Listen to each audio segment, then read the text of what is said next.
Assalamualaikum warahmatullahi wabarakatuh. Perkenalkan, nama saya Elvira Madani Siregar, NIM 21170200064, Prodi 1 SIA, Fakultas Saintek. Di sini saya akan menjelaskan beberapa poin mengenai ulumul Al-Quran dan kemukjizatan Al-Quran. Baiklah, di sini saya akan menjelaskan beberapa poin mengenai ulumul Quran dan kemukjizatan Al-Quran. Pengertian ulumul Quran.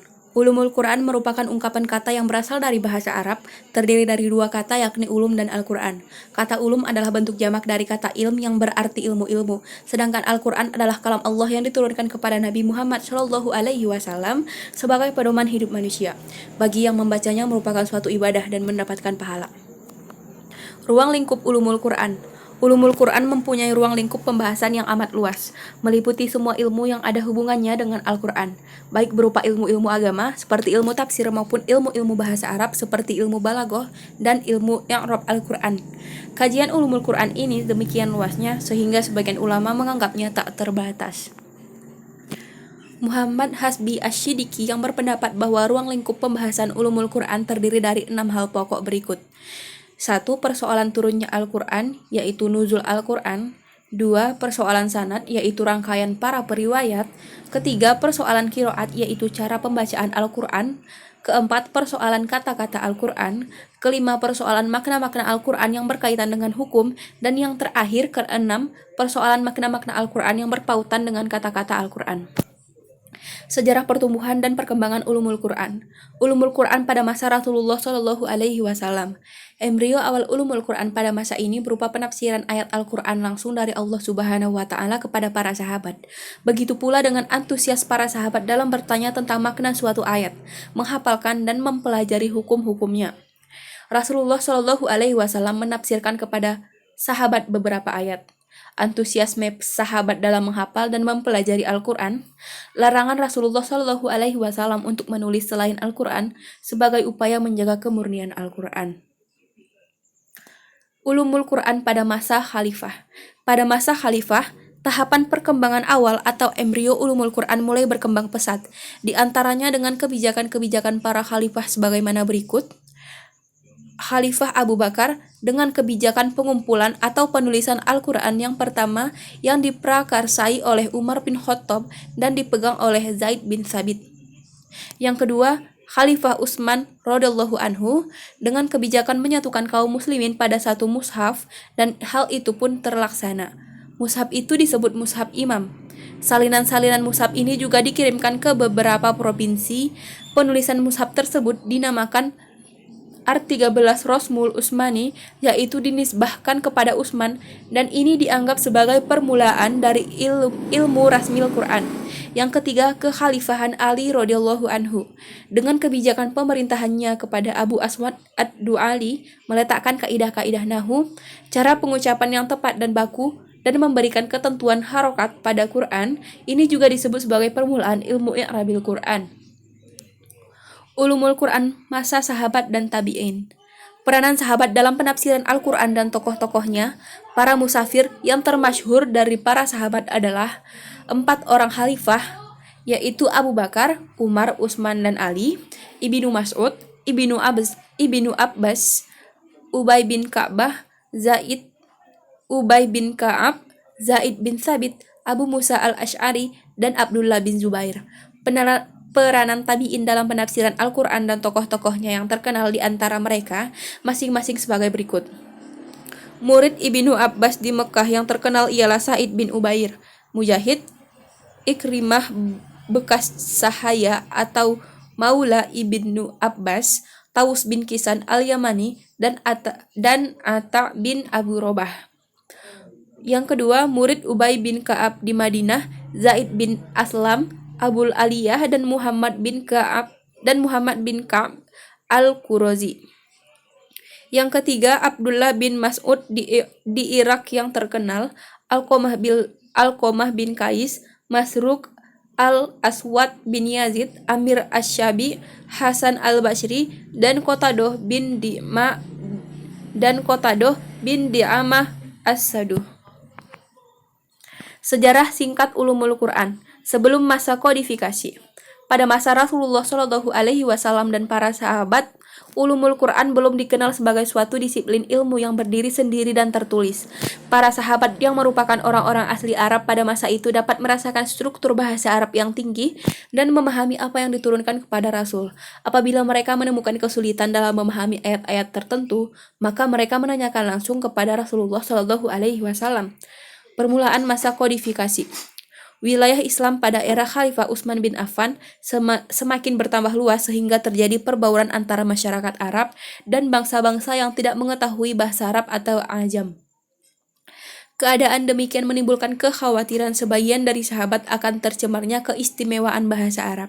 Bahkan lebih dikhawatirkan akan merusak qiraah Al-Quran yang menjadi standar bacaan masyarakat Arab pada saat itu. Masa kodifikasi, kemudian datanglah masa kodifikasi. Di era ini, berbagai kitab tentang ulumul Quran pun ditulis dan dikodifikasikan. Namun, poin yang menjadi prioritas utama para ulama di masa itu adalah ilmu tafsir, karena ilmu ini dianggap memiliki fungsi yang sangat vital dalam proses pemahaman dan penjelasan isi Al-Quran. Macam-macam ulumul Quran. Cabang-cabang atau pokok bahasan yang menjadi pembahasan ulumul Quran adalah sebagai berikut. Ilmu adab tilawat Al-Quran, ilmu tajwid, ilmu mawatin an-nuzul, ilmu tawarikh an-nuzul, ilmu ashab an-nuzul, ilmu qiraat, ilmu gharib Al-Quran, ilmu i'rab Al-Quran, ilmu wujuh wa an-nazair, ilmu ma'rifat al-muhkam wa al-mutasyabih, ilmu nasih wa al-mansuk, ilmu bada'i Al-Quran, ilmu ijaz Al-Quran, ilmu tanasub ayat Al-Quran, ilmu aqsam Al-Quran, ilmu amsal Al-Quran, dan ilmu jadal Al-Quran. Makna kemukjizatan Al-Quran secara bahasa dan istilah. Pengertian mukjizat secara lugawi atau bahasa, menurut Kamus Besar Bahasa Indonesia, mukjizat artinya kejadian atau peristiwa ajaib yang sukar dijangkau oleh kemampuan akal manusia. Pengertian ini senada dengan pengertian mukjizat jika ditinjau dari bahasa asalnya, yakni bahasa Arab. Kata mukjizat diambil dari bahasa Arab i'jaz yang mengandung arti ketidakmampuan atau yang melemahkan musuh apabila ditantang. Pengertian mukjizat menurut istilah adalah suatu hal atau peristiwa luar biasa yang terjadi melalui seseorang yang mengaku nabi. Sebagai bukti kenabiannya yang ditantangkan kepada orang-orang yang ragu untuk mendatangkan atau melakukan hal yang serupa. Namun mereka tidak mampu melayani tantangan tersebut. Keterpeliharaan Al-Quran dari peniruan dan pemalsuan sejak zaman Nabi hingga kiamat. Dalam Al-Quran surah Al-Hijr ayat 9, Allah Subhanahu wa Ta'ala berfirman, "Sesungguhnya kamilah yang menurunkan Al-Quran dan kami pula lah yang akan menjaganya." Penegasan ini menunjukkan bahwa Al-Quran senantiasa terjaga dari pemalsuan hingga akhir zaman. Al-Quran merupakan kalamullah sehingga tidak mungkin akan dipalsukan oleh makhluknya. Namun demikian, bukan berarti tidak ada pihak yang berupaya untuk memalsukan Al-Quran. Sejak zaman Nabi Muhammad SAW, sudah ada beberapa orang yang mencoba memalsukan Al-Quran, bahkan membuat ayat-ayat yang senada dengan Al-Quran. Tuduhan orang kafir kepada Al-Quran dan Nabi Muhammad. Tuduhan orang kafir terhadap Nabi Muhammad SAW diantaranya: 1. Dituduh sebagai penyair, dan ini terdapat dalam Quran surah Al-Anbiya ayat 5. 2. Dituduh sebagai dukun, dijelaskan dalam Quran surah Al-Haqqah ayat 42. 3. Dituduh sebagai tukang sihir, dijelaskan dalam Quran surah Az-Zariyat ayat 52.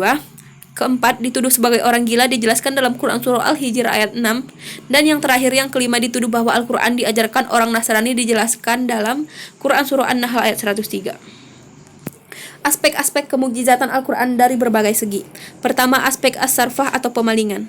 Abu Ishaq Ibrahim An-Nazam, ulama ahli kalam, berpendapat bahwa kemukjizatan Al-Quran terjadi dengan cara as-sarhaf atau pemalingan.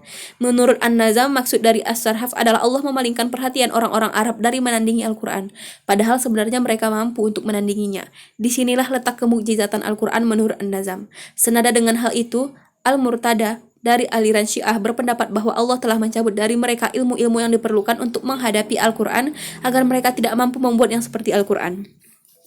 Kedua, aspek balaghah atau keindahan bahasa.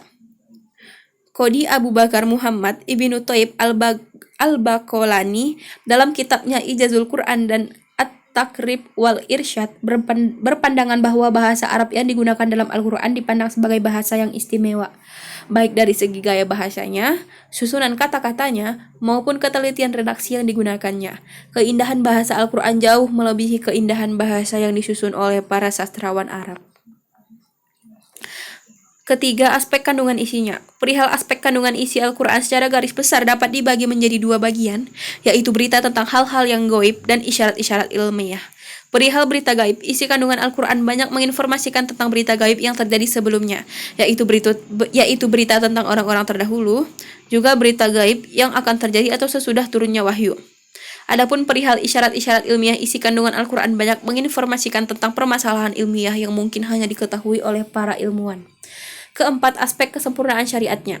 Syariat Islam menunjukkan bentuk yang paling sempurna jika dibandingkan dengan bentuk perundang-undangan manapun yang pernah ada di dunia ini. Selain itu, syariat Islam juga diakui sebagai syariat yang sesuai dengan kebutuhan manusia, karena berasal dari pencipta manusia itu sendiri. Sedangkan tujuan utamanya untuk membebaskan manusia dari dunia gelap gulita menuju dunia terang benderang, sebagaimana dalam Quran Surah Al-Baqarah ayat 257. Demikian hasil penjelasan saya mengenai ulumul Quran dan kemukjizatan Al-Quran. Kurang dan lebihnya saya mohon maaf. Wabillahi taufiq wal hidayah. Assalamualaikum warahmatullahi wabarakatuh.